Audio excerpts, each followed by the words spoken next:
Erev Tov, Moadim Lesimcha à tout le monde. Salut aux amis. Amen. Comme je crois qu'on n'a pas annoncé le sujet des cours, donc je vais vous donner le sujet. C'est marqué dessus, la Souka et la Kedusha du Chol. Ce qu'on va voir ce soir, c'est le lien entre deux idées. Une première idée qui n'est pas liée a priori avec la Souka, c'est la Kedusha qui se trouve à l'intérieur du Chouli, c'est-à-dire ce qui n'est pas Kadosh, mais ce qui est Chol, la nature, les actes naturels qu'on fait, la Kedusha qui se trouve dedans. Et le deuxième sujet, c'est la mitzvah de Souka. On va faire un lien entre ces deux choses-là. Et c'est comme ça qu'on va faire ça. On va commencer, je vais faire une petite introduction pour expliquer cette idée du Kodesh chez Bacholi, de la sainteté qui se trouve à l'intérieur du Chol. Qu'est-ce que ça veut dire? C'est une idée de Rav Kook. D'ailleurs, je vous ai photocopié aussi un texte de Rav Kook. Ensuite, on va étudier deux textes sur la Souka. Et à la fin, on viendra sur l'idée du Kodesh dans le Chol, selon ce qu'on a étudié sur la Souka, avec aussi une conclusion, j'espère, sur l'actualité, les élections, comme on dira Ben Ishai, qui auront lieu dans 2 semaines, etc. On m'a mis en garde, ne fais pas de prévisions et de choses comme ça. Top. Donc, on va commencer, je vais vous donner une petite introduction qui est extrêmement importante. Il y a une marloquette entre les Chachamim qui se basent sur la Kabbalah et les Chachamim qui se basent, on pourrait dire, sur la philosophie. Je citerai le Rambam Maïmonide comme représentant le plus important de cette deuxième tendance sur ce qu'est le Olam Haba, le monde futur. Selon le Rambam, quand je cite le Rambam, il y en a d'autres, mais comme ça c'est plus simple, Maïmonide, selon le Rambam, le Olam Haba, le monde futur, est un monde de Neshamot, c'est-à-dire que le fait d'être avec un corps et une neshama, ce n'est qu'une réalité du Olam Hazé. C'est-à-dire dans ce monde-là, Akadosh Baruch Hu nous a fait descendre notre neshama dans un corps pour réussir à accomplir le projet qu'on a à faire de Torah et de mitzvot et d'avoir des mérites. Ratzah Akadosh Baruch Hu, les zakot et Israël. C'est-à-dire d'avoir des mérites. Et puis une fois que ce sera fini, on passera au Olam Haba. Et dans le Olam Haba, à ce moment-là, il n'y aura plus que la Neshama qui était descendue sur terre et qui repartira. Ça, c'est l'opinion, tout ça c'est bien entendu en vitesse, c'est l'opinion de la tradition, on pourrait dire, juive philosophique. Par contre, pour les kabbalistes, pour les Mekoubalim, ce n'est pas du tout comme ça. Pour les Mekoubalim, vous trouverez comme référence par exemple le Ramchal dans le livre qui s'appelle Derech Hashem, ou bien le Shela Kadosh comme référence de base. Pour les kabbalistes, lorsqu'il y aura le Olam Haba est identique avec ce qu'on appelle Techiyat HaMetim, la résurrection des morts. C'est-à-dire qu'on reviendra, les gens vont revivre, nous ceux qui seront là, qui n'auront pas besoin de faire Techiyat HaMetim, à ce moment-là on sera là directement dans la Souka, et à ce moment-là, quand il y aura Techiyat HaMetim, on rentrera dans le Olam Haba, c'est-à-dire la résurrection des morts, et le fait de rentrer dans le monde futur, c'est la même chose. Donc, dans le Olam Haba, c'est-à-dire dans le monde futur, cette union entre le corps et l'âme ne disparaît pas, au contraire, il continue. Alors vous me direz, mais à ce moment-là, si on a un corps comme celui-là, on aura des corps aux pieds, etc., c'est-à-dire qu'il y aura des maladies, des problèmes. Réponse, c'est que notre corps va se purifier, il va devenir plus transparent. C'est ce que j'ai cité, Ratzah Kadosh Baruch Hu, les zakot et Israël. Les zakot, ça veut dire le rendre plus transparent. Mezukar, c'est plus transparent. Et on reviendra à la situation qui était au moment du Gan Eden, dans lequel vous savez qu'on n'avait pas des kotnot or, c'est-à-dire on n'était pas avec du or, mais on était avec kotnot or. Il y a d'autres kachamot qui sont devant. C'est-à-dire kotnot or, avec un habit, c'est-à-dire notre corps, il sera lumineux et transparent. Il y a un changement, mais malgré tout, on restera avec cette même harmonie, cette même synthèse entre la neshama et le gouffre, une sorte de manière de dire une matière, avec aussi la neshama. Vous avez compris que c'est une différence énorme entre ces deux-là. Il faut savoir que pour les gens qui n'ont pas l'habitude de ce genre d'études, en général, ils ne savent pas qu'il y a une autre opinion que celle de Maïmonide. Pourquoi? Parce que c'est aussi l'opinion, on pourrait dire, de la pensée philosophique naturelle et de la pensée religieuse naturelle des autres religions. Donc c'est ça qu'on a appris quand on était au Talmud Torah ou autre part, quand on était dans nos études précédentes, et on ne sait pas toujours qu'il y a cette deuxième opinion. Alors vous me direz, pourquoi est-ce que j'ai commencé comme ça?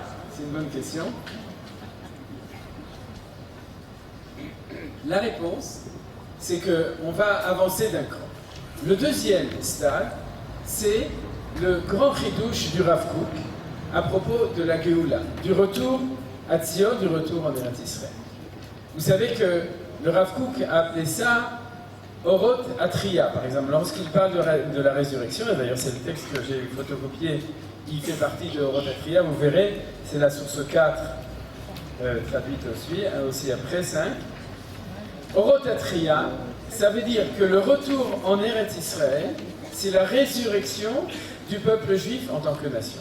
C'est-à-dire que si on veut comprendre ce qui se passe, il faut faire une translation entre ce qu'on sait sur la tehia pratique, c'est-à-dire sur la résurrection individuelle des gens lorsqu'ils vont, il y aura triatamétim, la résurrection des morts, et il faut faire une translation de ça, un concept national, c'est-à-dire qu'en exil, on était en situation de séparation du corps de la nation et de la neshama de la nation, c'est-à-dire qu'on était éclaté, et donc il n'y avait pas de gouffre, il n'y avait pas de corps matériel du peuple juif. Et lorsqu'on revient en Eretz Israël, lorsque les Juifs se rassemblent de partout, à ce moment-là, il y a un corps, on va mettre le corps de la nation, et il y a la neshama qui revient dedans, comme il y a marqué Noten Neshama La'am Alea. C'est-à-dire que lorsqu'on revient, à ce moment-là, on reçoit de nouveau la neshama. Alors, si c'est comme ça, il faut reprendre l'opinion des kabbalistes et l'étudier non pas au niveau de l'individu, mais au niveau de la collectivité. Vous comprenez? C'est-à-dire que lorsqu'on revient en Eretz Israël, ce qui se passe, c'est qu'il y a une résurrection du gouffre, du Ham Israël. Ça s'appelle Techiyat Ametim, Oroth Atria, les lumières, c'est-à-dire de la résurrection, de cette résurrection. Et donc, si on continue dans cette direction et si on continue dans cette pensée-là, à ce moment-là, on va comprendre que ce que l'on sait, qu'il y a un processus de résurrection du corps, alors c'est ça qui se passe lorsqu'on revient en Eretz Israël. De ce point de vue-là, on va arriver, grâce à ça, on va arriver à l'idée, la première idée que je suis en train de développer, qui est l'idée de Kodesh Shebachol. C'est-à-dire que le Rav Kook dit qu'il y a deux sortes de Kedusha. Il y a deux sortes de sainteté. La sainteté normale, la sainteté ragil, plutôt habituelle, c'est celle qu'on a toujours connue, c'est-à-dire s'occuper de choses saintes. Lashon HaKodesh, Torah Kedusha, mitzvot, la Kedusha qui se trouve dans la religion, on pourrait dire. Vous comprenez? C'est-à-dire que quand on fait de la religion, on s'occupe de la Kedusha. C'est-à-dire lorsqu'on a un khatoul à la maison, alors on a aussi la queue du chat. C'est-à-dire, il s'appelle Yirmiyahu d'ailleurs. Donc, ça c'est la Kedusha Regila. La Kedusha habituelle, c'est celle des actes religieux qu'on est en train de faire. Tu mets les tefillin, tu fais de la Kedusha, tu fais ta prière, tu fais de la Kedusha, tu fais Shabbat Kodesh, etc. Alors tout ça, c'est la Kedusha habituelle qu'on a toujours connue. Maintenant, ce que nous dit le Rav Kook, c'est que sache que, alors je prends la même idée, si le corps, revenons maintenant au tout début, c'est-à-dire que quand on parlait de l'individu, si le corps n'est que l'instrument pour pouvoir être dans ce Olam Hazé, mais ensuite il va partir, alors éventuellement, c'est un support de la Kedusha, mais il n'a pas un projet en lui-même. Si par contre, le Olam Haba c'est Kriyat HaMetim, ça veut dire que le corps a en lui-même une Kedusha intrinsèque. Et à ce moment-là, la même chose. Lorsqu'on revient en Eretz Israël, ce qu'on va retrouver, c'est pas seulement qu'il va y avoir des restaurants cachers en Eretz Israël et des yeshivot et le kotel, etc. Vous comprenez? C'est que on va retrouver ou on va recommencer à réinventer la Kedusha qui se trouve à l'intérieur de la partie matérielle du peuple, ce qu'on appelle le chol. Alors c'est ça ce qu'on appelle la Kedusha chez Betor Achol. Vous avez compris, il y a la Kedusha chez Bakodesh, et il y a la Kedusha qui est dans le chol. Et le Rav Kook dit, et son fils par exemple dans l'introduction de Oroth, du livre de Oroth, dans son introduction au Rav Tzviuda, il dit que cette Kedusha encore plus grande, il appelle ça Kodesh Kodeshim. C'est-à-dire que la Kedusha d'en haut, c'est Kodesh, et la Kedusha qui est en dessous, elle est encore plus grande. Pourquoi? Parce que c'est ça, la volonté du Créateur. La volonté du Créateur, c'est à réussir un projet où non pas seulement on a une tête bien pleine et une tête bien faite, où on a de la Kedusha spirituelle, mais où ça descend dans la réalité, à Shochen Itam, Betortu Motam, c'est-à-dire où bien d'autres psukim, c'est-à-dire où Akadosh Baruch Hu réussit à descendre la Kedusha jusque tout en bas, puisque tout fait partie du projet éternel de Akadosh Baruch Hu. Donc il faut que la Kedusha rentre dedans. Dans la Kabbalah, on dit d'ailleurs, ça s'appelle Oroth et Kelim. Vous savez, c'est-à-dire les Kelim, c'est les réceptacles et le Oroth. Et au début du Etzraïm, le Harizal, il dit tout de suite, il dit sache que la Kedusha des Kelim est plus grande que la Kedusha en potentiel, que la Kedusha des Lumières. Seulement, il est plus opaque, c'est-à-dire c'est plus difficile, ça prend plus de temps jusqu'à ce que ce soit mezukar, donc nettoyé des scories, etc., jusqu'à ce qu'il devienne transparent et qu'apparaisse cette Kedusha. Mais c'est ça le projet qui est lorsqu'on revient en Eretz Israël. Lorsqu'on revient en Eretz Israël, le projet, c'est de réaliser non seulement la Kedusha normale, plus la Kedusha du Chol, et ensuite, bien entendu, le lien entre les deux. Ça aussi, c'est ça qui est essentiel. Vous avez compris ça? Tout ça, c'était, on pourrait dire, l'introduction à notre étude. En maintenant, puisqu'on a... Désolé.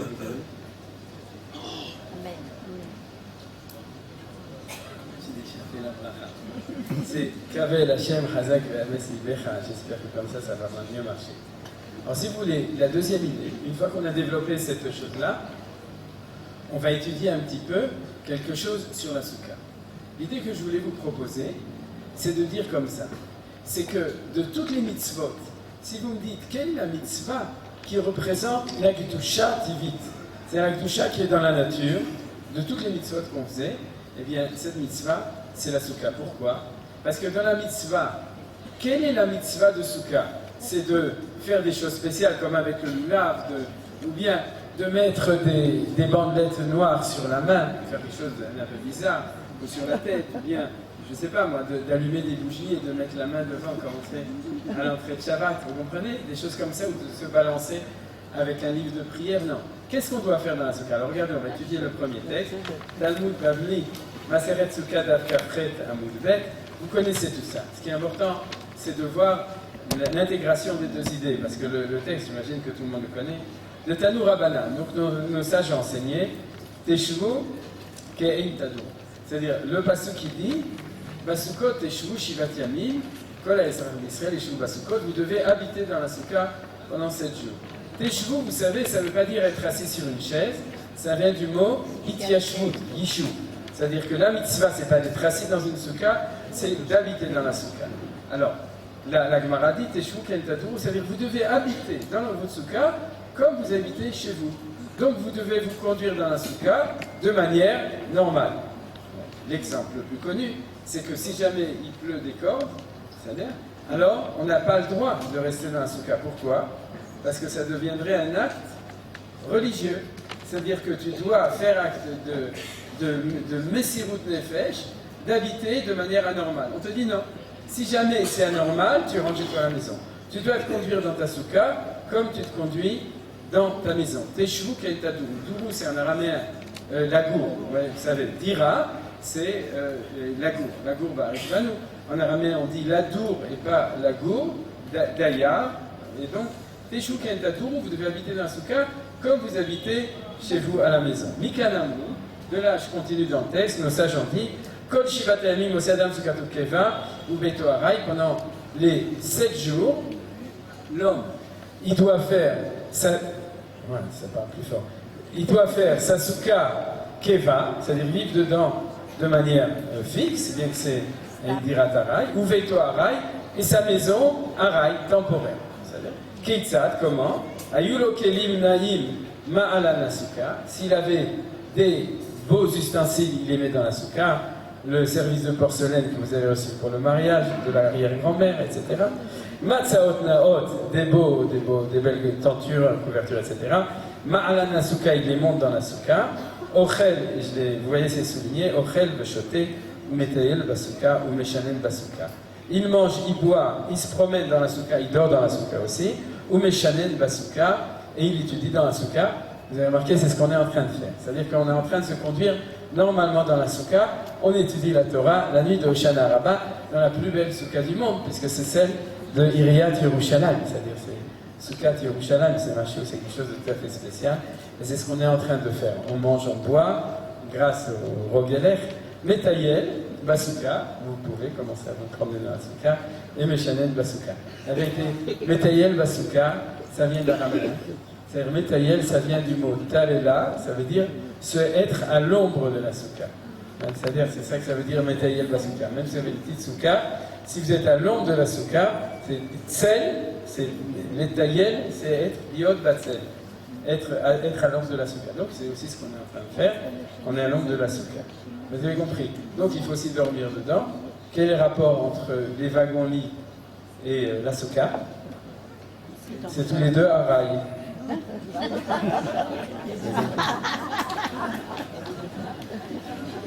En plus, dans le temps, il y avait les wagons Cook, Nachon, et on étudie le Rav Kook, tout ça range. Quoi? Ils ont fait faillite, mais le Rav Kook, lui, non. Chacun sa cuisine. Donc, c'est bien. Alors, vous avez compris. Ce qu'il y a d'extraordinaire dans la souka, c'est que la mitzvah de souka, c'est de vivre normalement dans un endroit spécial.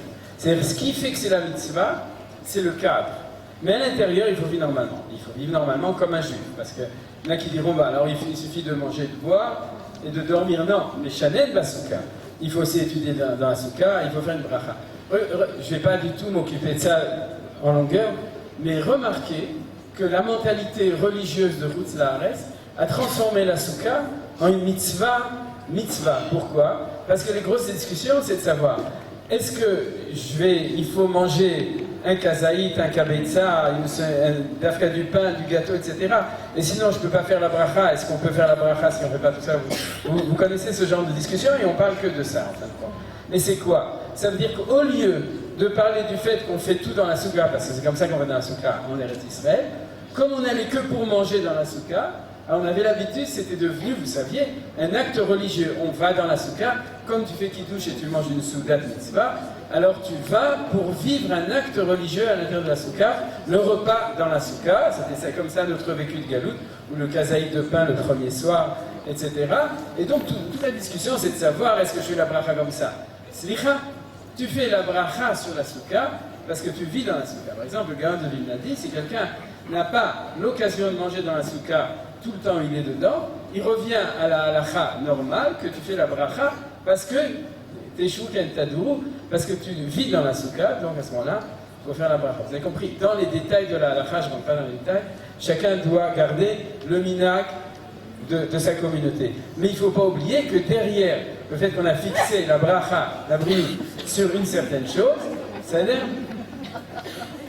malgré tout, il ne faut pas oublier que l'essentiel, c'est les Shouken Tadou. Le plus extraordinaire, c'est le fait de dormir dans la souka. Il y a beaucoup de rabbanim qui ont parlé de ça.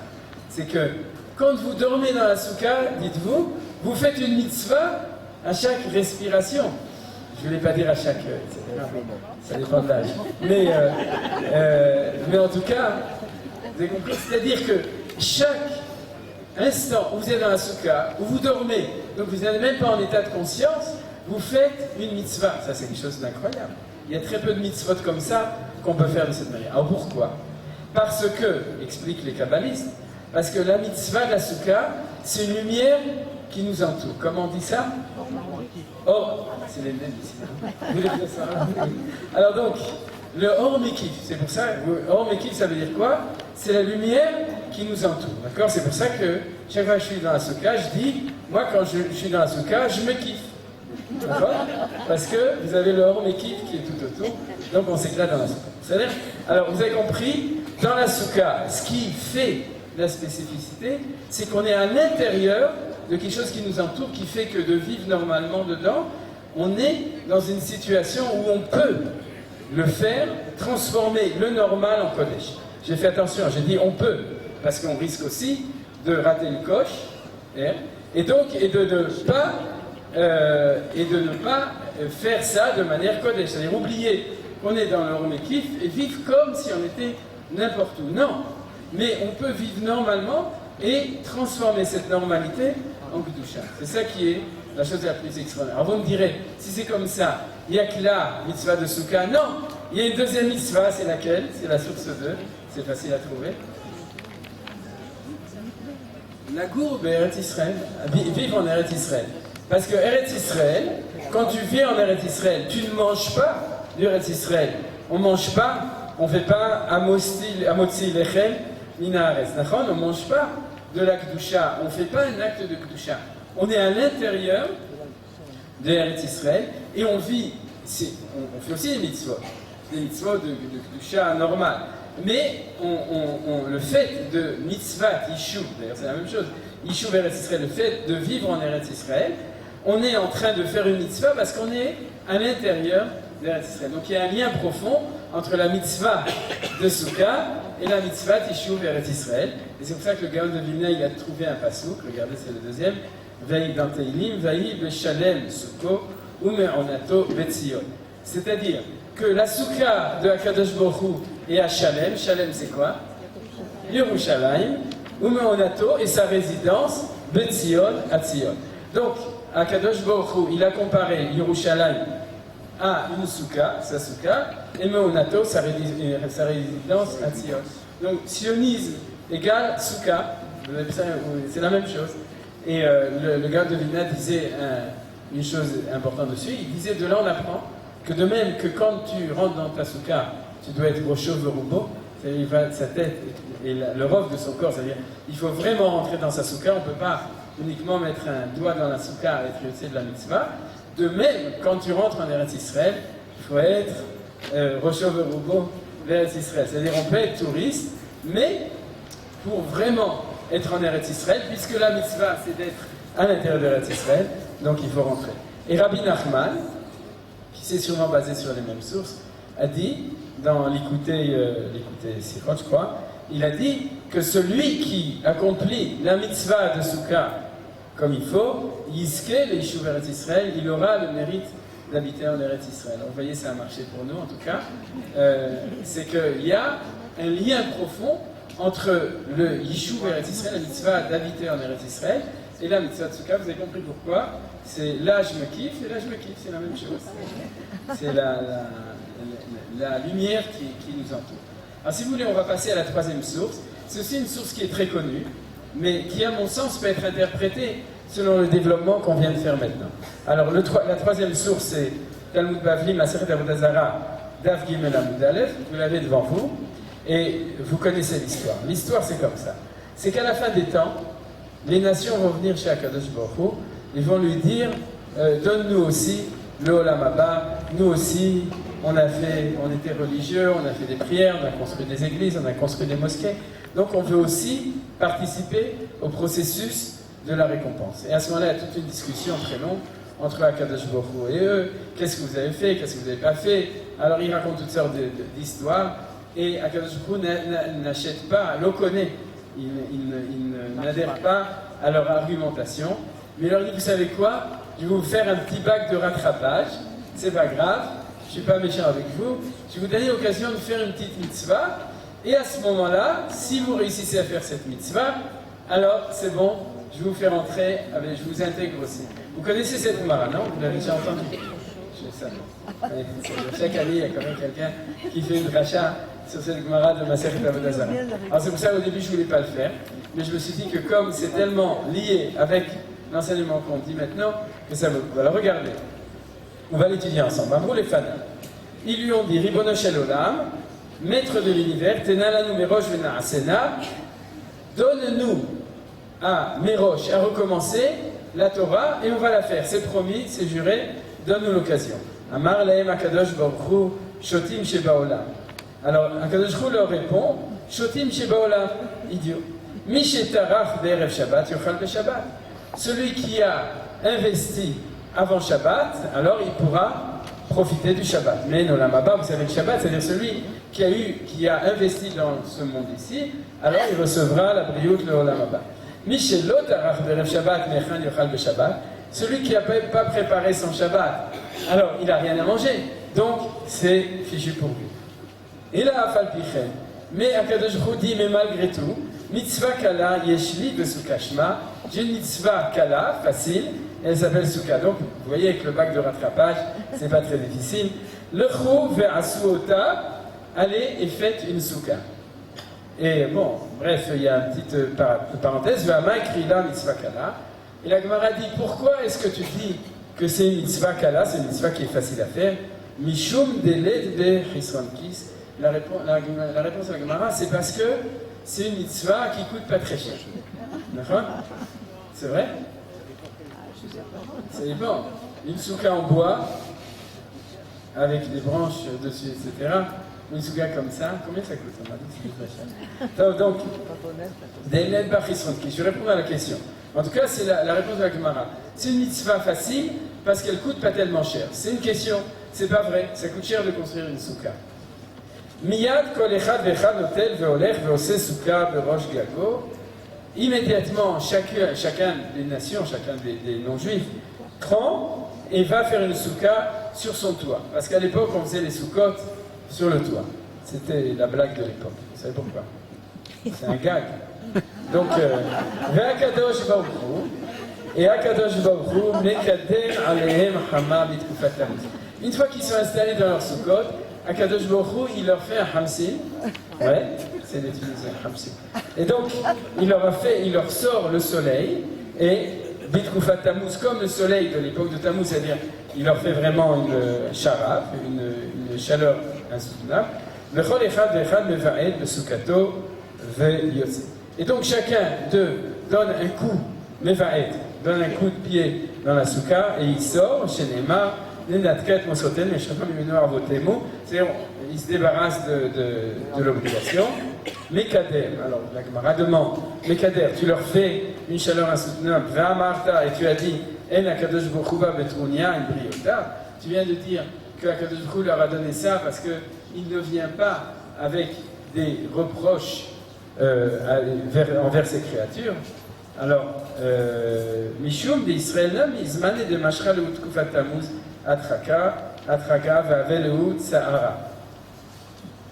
Et elle répond parce que des fois ça arrive, c'est ce qui nous est arrivé au début de la semaine, que, en fin de compte, la saison d'été, ce qu'on appelle Tkufat Tammuz, Tkufa c'est les saisons, ça veut dire il y a l'été, Tkufat Tishrei, c'est-à-dire c'est l'automne, ensuite l'hiver, le printemps. Donc ça arrive que l'été continue jusqu'à la souka, vous savez, ça arrive souvent. Et donc, Atraga va avec le Sahara, et les Juifs aussi, ça leur est arrivé qu'il fait chaud dans la souka. Donc, Akadosh Baruch Hu, il se dit, c'est équitable. Je leur ai dit de faire la souka, ils se sont installés dedans, et je leur ai fait le temps qui arrive aussi pour les Juifs. Et là-dessus, la Gemara, elle pose une question extraordinaire. Elle dit, V'amar Rabba, et pourtant Rabba a dit, Mitztaer patur min la souka. Comme on a dit, celui qui est mitztaer, lorsque tu souffles quand tu es dans la souka, t'es patur. Donc, du coup, ils ont bien fait sortir. Qu'est-ce que tu veux de eux? D'un côté, vous comprenez, tu leur donnes la mitzvah de souka, tu mets une chaleur insoutenable, et tu te plains qu'ils sont sortis. Mais c'est normal qu'ils soient sortis. Même un juif, il doit sortir de la souka lorsqu'il fait trop chaud. Donc pourquoi? D'abord, pourquoi tu leur as sorti le soleil comme ça? D'accord, on a compris que de temps en temps ça arrive que dans la souka, il y a une chaleur un peu trop forte, comme au début de la semaine. Mais à ce moment-là, ne te plains pas qu'ils sortent, puisqu'il faut sortir. Réponse de la Gemara, Nehi de patou, ba'ote, ni meva'ate. Bien qu'on est patou, on n'est pas obligé de rester dans la souka. Est-ce qu'on donne un coup dans la souka lorsqu'on est en train de sortir? Vous avez vu un juif, quand il sort de la souka parce qu'il pleut ou parce qu'il fait trop chaud, ou qu'il y a des moustiques, ou qu'on éternue parce qu'on est allergique au chiots, à ce moment-là, est-ce qu'à cause de ça, on rue dans les brancards et on donne un coup à la souka? Non, on est mitztaer. C'est-à-dire qu'on est désolé d'être sorti de la souka. On est tous désolés, Khadash, etc. Mais en tout cas, on est mitzvah, on est embêté de sortir de la souka. Si on pouvait, on resterait dedans. Mais bon, on n'est pas obligé, on n'a pas le droit, ni cra idiot. Alors on sort de la souka lorsqu'il fait trop chaud, trop froid, etc. À ce moment-là, on sort de la souka. Mais on n'est pas mévaillé dans la souka. Voilà. Et donc, en fait, il s'avère que la différence entre Israël et les nations dans l'examen de rattrapage, c'est de savoir est-ce que tu es mitztaher ou est-ce que tu es mevaret, c'est-à-dire est-ce que tu es en situation d'être désolé ou est-ce que tu ris dans les brancards et tu donnes un coup dans la souka lorsque tu sors de la souka. Alors venez, on va étudier cette Gemara selon ce qu'on a étudié maintenant, selon le développement qu'on a étudié maintenant. Alors je ne sais pas si vous voyez le lien, mais j'espère que vous allez le voir. Premièrement, première remarque. Pourquoi est-ce que c'est l'examen de la fin des temps? Parce que lorsque on rentre dans le Shabbat, vous comprenez, c'est déjà plus le temps d'exil, c'est le temps de l'entrée dans le Shabbat. Et à ce moment-là, qu'est-ce qu'il leur donne comme mitzvah? Il veut vérifier est-ce qu'ils sont capables de rentrer dans le Shabbat. C'est-à-dire, est-ce qu'ils sont capables de vivre le Kodesh Shebachol? C'est-à-dire, est-ce qu'ils sont capables de vivre dans une relation vis-à-vis de la Kadosh Baruch Hu qui est celle de vivre normalement dans la Kedusha. Vous comprenez, c'est ça l'examen. Si l'examen il avait été fait il y a 2000 ans au Goïm, d'ailleurs il leur a donné, la preuve c'est qu'ils ont pris la Bible, etc. Vous comprenez, ils ont essayé de le faire à ce moment-là, mais à ce moment-là il aurait donné des mitzvot qui correspondent à un temps d'histoire, un temps d'exil, par exemple. Ce qu'on va voir dans le Rav Kook, c'est un temps de mitzvah normal. Mettez les tefilines, faites la prière, faites Shabbat, mangez kasher, etc. Mais lorsqu'on arrive à la fin des temps, à ce moment-là, l'examen, c'est un examen de Acharit Hayamim, de la fin des temps. Et c'est pour ça que Akadosh Baruch Hu a décidé de donner cette mitzvah. On va continuer. Pourquoi c'est une mitzvah kala shel ba chesron kis? De nouveau, c'est à mon avis. C'est-à-dire, pourquoi est-ce qu'il n'y a pas de chesron kis? Parce que, bien entendu, il y a un chesron kis, c'est-à-dire ça coûte cher de construire la souka. Mais la mitzvah, c'est pas la construire. La mitzvah, c'est de vivre dans la souka. Or, par définition, tous les autres mitzvot, quand tu les fais, la mitzvah elle-même coûte de l'argent. C'est-à-dire, il faut les tefilines, le Shabbat, etc. C'est un surplus. Alors qu'ici, on doit vivre dans la souka comme on vit à la maison. Donc, on doit manger la même chose qu'on aurait mangé à la maison, dormir comme on aurait dormi à la maison, étudier comme on aurait étudié à la maison, etc. C'est-à-dire, dans le vécu de la mitzvah, quand on fait la mitzvah, il n'y a pas de Chesron Kis. Vous comprenez? Il n'y a pas de différence au niveau. On ne te demande pas de sortir. Bien entendu, c'est une souda de Chag, alors on va faire. Mais c'est comme une souda de Chag, de Pessah, de Shavuot, un Shabbat, c'est comme un autre Shabbat. Vous comprenez? On ne te demande pas de dépenser quelque chose de spécial dans l'accomplissement de cette mitzvah. Donc c'est pour ça que ça s'appelle une mitzvah kala, une mitzvah facile, et il n'y a pas de Chesron Kis. L'idée, c'est que, on vient à la même chose, Teshuvah ken tadou, tu dois vivre dans la souka comme tu vivais chez toi à la maison. Vous avez suivi. Donc c'est comme ça. Alors, maintenant, on va arriver au point central, le point le plus important de l'étude. C'est qu'il y a ici diatribe, discussion entre le Tsahar et la Beïta. D'accord? Vous avez compris? C'est-à-dire entre en situation de difficulté, lorsqu'on ne peut pas l'accomplir, il y a deux manières de réagir. La manière hébraïque, qui est celle d'être en tsar, d'être en souffrance, et la manière donc des nations, c'est d'être en beïta, c'est-à-dire de se révolter contre cet effet-là. Alors regardez, on va étudier les choses selon ce que dit le Rav Kook. On étudiera peut-être si on a le temps après le texte du Rav Kook, sinon on l'aura étudié comme ça, de manière orale. Lorsqu'on était en exil, on n'avait pas la possibilité de vivre en situation d'harmonie entre la nature et la Kedusha et la sainteté. C'est-à-dire que la normalité, je vais dire de manière, la normalité, elle était en dehors de chez nous, elle était chez les nations.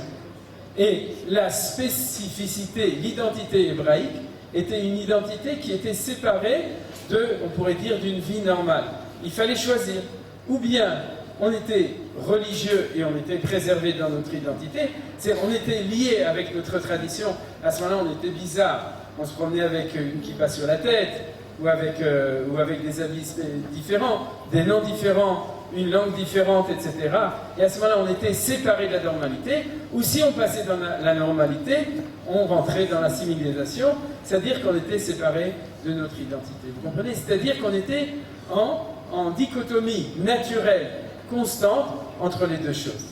Et à ce moment-là, ça veut dire que tout ce qui était lié avec cette idée de soukha, c'est-à-dire de vivre dans une situation de normalité, on est sorti. C'est-à-dire qu'il y avait du hamsi, où il y avait de la neige, comme chez nous en Pologne et en Russie, où quand on faisait la soukha, il fallait être bien habillé, c'est-à-dire, et il y avait un toit qui se fermait, etc., il y avait de la neige au-dessus. Bon, c'est-à-dire qu'il y avait un tsar, il y avait une souffrance constante d'impossibilité de vivre normalement les choses. C'est-à-dire, c'était ou ça, ou ça. Et qu'est-ce qu'on faisait? Eh bien, on sortait de la soukha. C'est-à-dire que pendant 2000 ans, on a renoncé à une vie de normalité qui allait avec la Kedusha pour choisir la Kedusha religieuse. C'est-à-dire, on a pris option de ça en renonçant à la normalité, on était dans une dichotomie. Seulement, est-ce qu'on a instauré ça comme système idéal? Non. Peut-être que oui, parce qu'on a perdu la mémoire. Mais en tout cas, dans le principe, non. Comment on appelle ça? D'être Betsar. C'est-à-dire, on sort de la soukha, on sort de cette normalité, depuis le temps où on est sorti en exil, mais on est en souffrance d'espoir. Parce que quand tu es en souffrance, ça veut dire que tu acceptes que c'est anormal, et que tu souffres de ça, parce que tu sais qu'un jour tu reviendras dans cette situation de normalité. C'est ça ce qu'on appelle mitztaer. C'est-à-dire tu es en tsar, en souffrance d'anormalité. Tu renonces pas à quelque chose, même si tu ne peux pas le faire. Vous comprenez? On était en situation anormale, mais dans cette situation normale, on était tsar, on souffrait de ne pas être normal. On ne l'instaurait pas comme système idéal. Par contre, si vous réfléchissez bien à la religion naturelle des nations, là je parle surtout parce que c'est celle qu'on connaît le mieux, en tout cas, c'est le monde chrétien, mais c'est sûrement vrai aussi pour les autres. Il y a par idéologie, dichotomie entre la Kedusha et la normalité. Si tu veux être saint, c'est pour ça que Manitou faisait la différence entre le saint et le sacré. Le Kodesh, la Kedusha et le sacré. C'est-à-dire, il disait que chez eux, ça s'appelle le sacré et non pas la Kedusha, ce qu'on appelle la Kedusha ici. Et c'est quoi? Par intuition. Par intuition, dans une vision religieuse normale, c'est où tu es normal, où tu es curé. Si tu es curé, tu ne te maries pas, ou bien si tu es bonne sœur, etc. C'est-à-dire, si tu es... c'est-à-dire, pour être religieux, il faut renoncer à la vie. Il faut se séparer de la vie pour être dans la piété, dans la sainteté, etc. Il y a une dichotomie naturelle, idéale, d'idéologie, entre un mavdil, ben kodesh lechol. Alors quand on était en Galoute, on était naturellement à un certain niveau, pas complètement, parce qu'on restait toujours dans la Torah, mais on était naturellement un petit peu comme eux, parce que c'était de force, on était obligé de le faire, mais on était de ça. Par contre, pour eux, c'est quelque chose de naturel. Alors, qu'est-ce qui se passe? Lorsque on peut revenir, je reprends l'idée de la soukha, lorsqu'on peut rentrer dans la soukha et qu'on peut rentrer dedans, tant que ça se passe bien, c'est-à-dire on te dit, ça y est, tu peux être dans une religion, même dans la nature, etc. Mais dès que ça devient difficile, pour nous, on renonce avec ça en espérant qu'un jour ça reviendra. Et pour eux, qu'est-ce que nous dit la Gemara? Dans l'examen, pourquoi est-ce qu'ils ont raté l'examen? C'est pas parce qu'ils n'ont pas fait de soukha, c'est pas parce qu'ils n'ont pas essayé, c'est que quand ça n'a pas marché, à ce moment-là, ils ont dit, eh bien tu vois, c'est ce que je t'avais dit. Vous savez quoi je t'avais dit? Je savais que c'était impossible de le faire. C'est pas possible de vivre une Kedusha dans la nature. C'est contre la conception naturelle. Donc, je donne une veïta dans la soukha pour dire, tu vois, je savais bien que c'est pas comme ça. Je t'avais dit qu'il fallait être nazir pour être religieux. Je t'avais dit qu'il fallait se séparer du corps, de la matérialité, pour pouvoir arriver à la religion. C'est pour ça aussi que dans l'Olamaba, comme on a dit au début, ils croient à ça de manière différente. Ils ne croient pas dans la Kedusha possible à l'intérieur de la matière. Alors, donner une Beïta, ça prouve qu'il n'y a pas d'espoir que c'est ça qui puisse être. C'est renoncer à ça pour revenir au galop à l'opinion qui était avant, qui, il s'avère, donc n'était pas une opinion bédiévée, a posteriori d'une impossibilité, le fait de faire une séparation entre le Kodesh et le Chol, mais c'était celle qui est considérée comme celle qui est normale.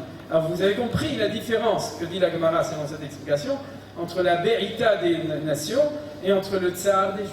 C'est-à-dire, c'est clair.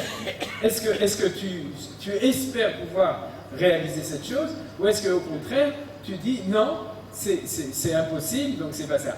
Et c'est pour ça qu'ils ont raté l'examen. Parce que c'est pas parce qu'ils n'étaient pas religieux pendant l'histoire des religions. C'est parce qu'ils ne sont pas capables de passer au stade qui est le stade de la résurrection, on pourrait dire, de la restauration du fait de revenir. Alors si vous voulez, on va sauter le texte du Rav Kook, vous pouvez le garder, je l'ai traduit, une traduction extrêmement libre, parce qu'il n'y a pas de traduction encore du Rav Kook, en tout cas de ce texte.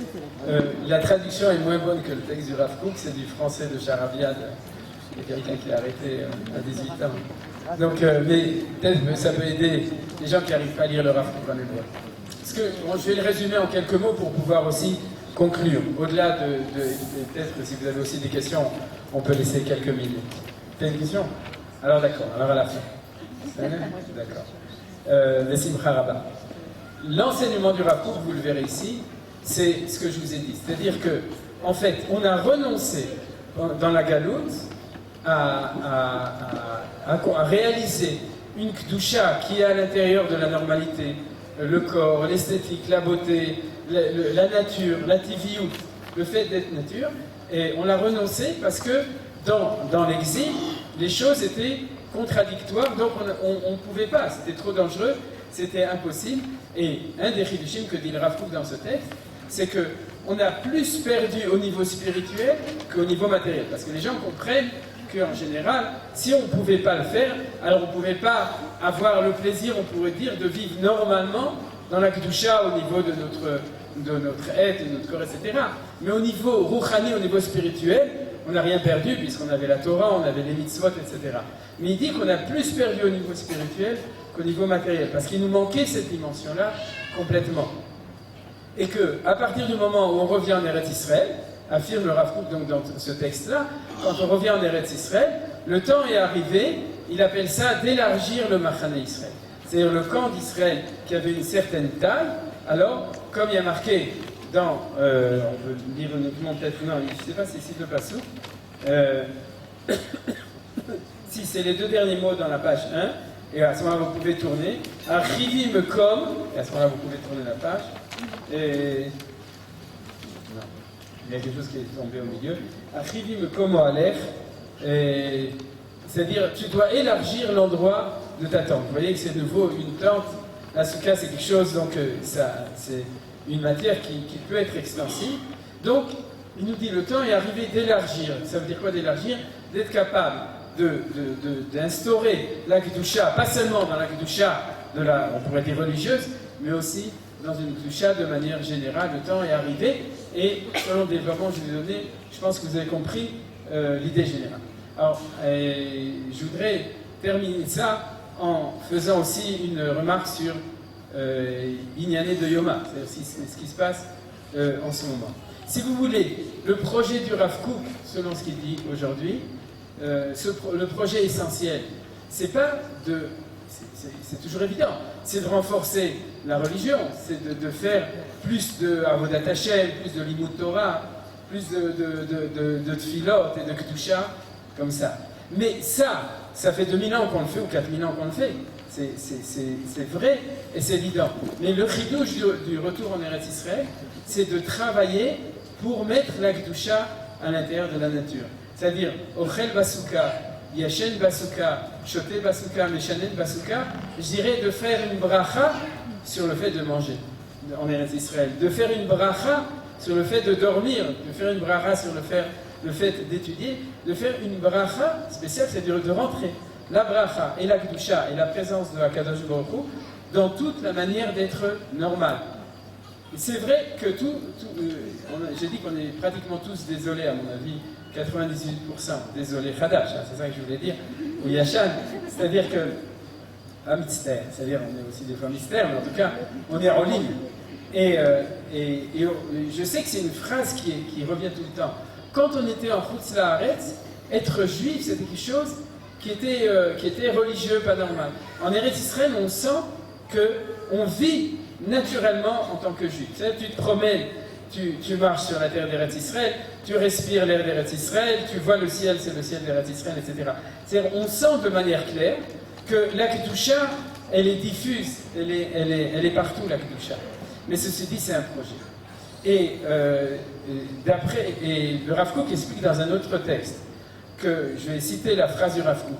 Lorsqu'on revient en Eretz Israël, puisqu'on doit reconstruire le Chol, vous comprenez, puisqu'on doit reconstruire le corps de la nation, on doit reconstruire cette base qui nous manquait quand on était dans la Galoute, à ce moment-là, à Kli, ou à Chol, ou à Gouf Tové et Tzrachav, c'est-à-dire que cette partie-là exige ses besoins, et naturellement il y a un déséquilibre, où il y a un investissement énorme dans la construction de ce qui est matière. C'est pour ça que le début du sionisme a été fait par des gens qui étaient matérialistes, même au niveau idéologique. Les kibbutzim, etc., c'était le matérialisme, disons par exemple du socialisme, du communisme, etc.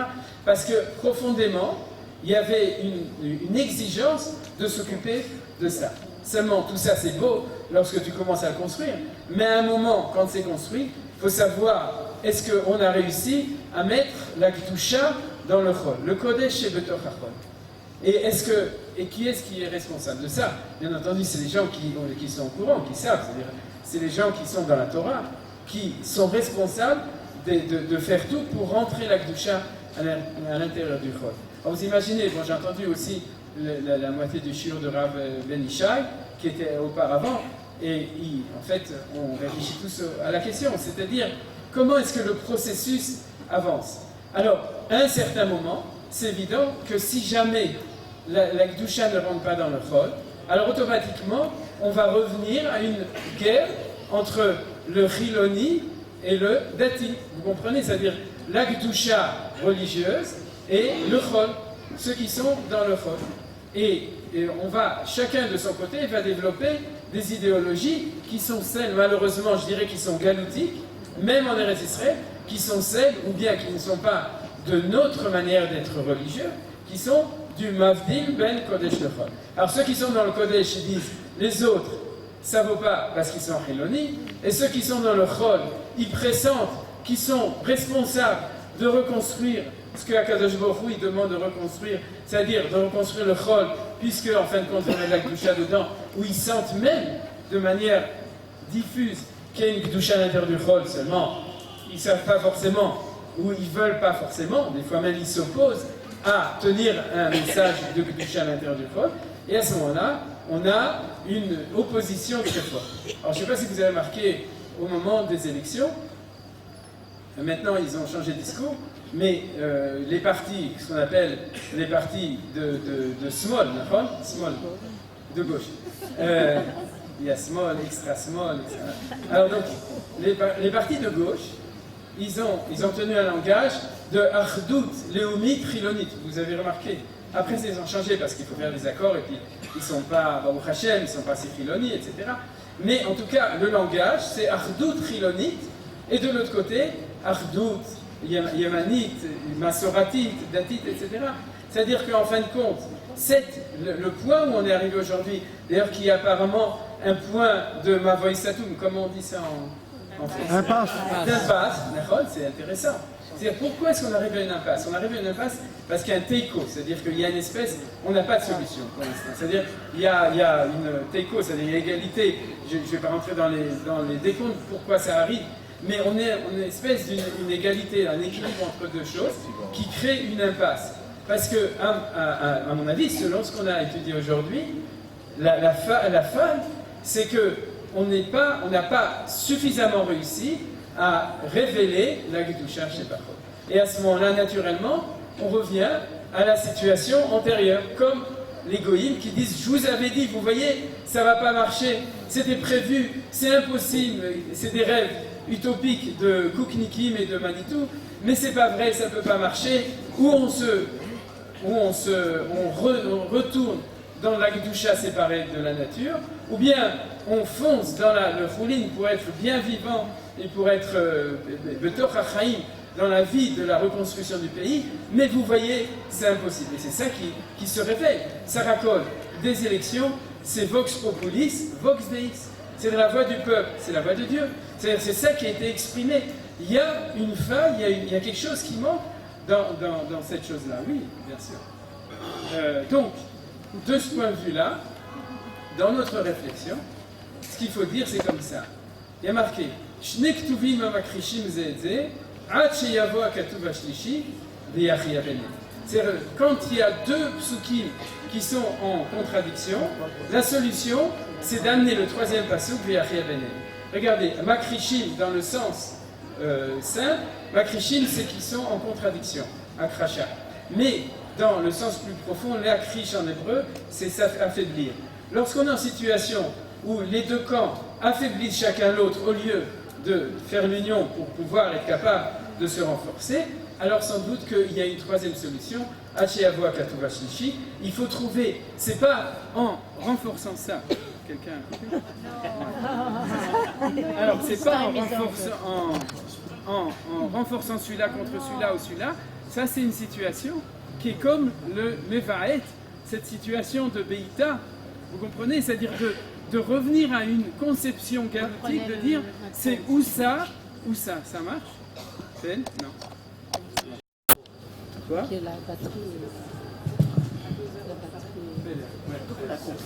Qui bouillonne. Donc c'est pas de cette manière-là qu'il faut faire les choses.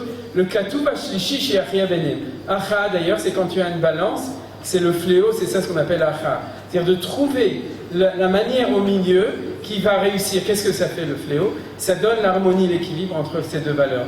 Donc si on est en opposition, c'est qu'on n'a pas trouvé ce Katuv Hashlishi, cette troisième manière qui fait l'Acha. Alors Bezrat Hashem, on va terminer comme ça en disant, selon les Orot à Kodesh, selon les lumières du Rav Kook et de notre enseignement aussi de Manitou, qui de sa manière tenait toujours aussi le même langage, on va terminer en faisant une prière pour que notre manière de voir le monde, pas celle qui parle d'une Kedusha uniquement contre la nature, et non pas celle qui parlerait d'une nature chilonite qui manque de Kedusha, mais celle qui connaît cette Torah qui est capable de faire le lien entre les deux, qu'on soit capable, si Dieu veut, de l'expliquer aux autres, d'être mashpia, d'influencer et de ne pas renoncer, ni de passer du côté que de la Kedusha, ni de passer que du côté du chiloni, ni de passer dans cette espèce de pshara, de compromis, comme, c'est un petit peu ce que reprochait Rav Kook à Rav Shimshon Raphaël Hirsch, c'est-à-dire de faire un système comme le moderne orthodoxe aux États-Unis, on essaye de copier ces modèles en disant on fait un peu de ça, un peu ça. Vous savez, c'est pocher. Pocher, c'est pied, d'accord? À Marseille, on dit et pocher, d'accord? Et donc, pour terminer, on n'est pas dans la pshara, on n'est pas dans une espèce de recherche de faire un petit peu de ça, un peu de ça. On n'est pas non plus dans le retour, parce qu'on a peur dans une côté que de la Kedusha religieuse. On n'est pas non plus du côté de Chiloni sans Kedusha. On espère, Bezrat Hashem, qu'Akadosh Baruch Hu va nous aider à trouver cette voie médiane qui est celle de la Souka, qui est celle de la Kedusha chez Bateva Toda Rabba. Alors,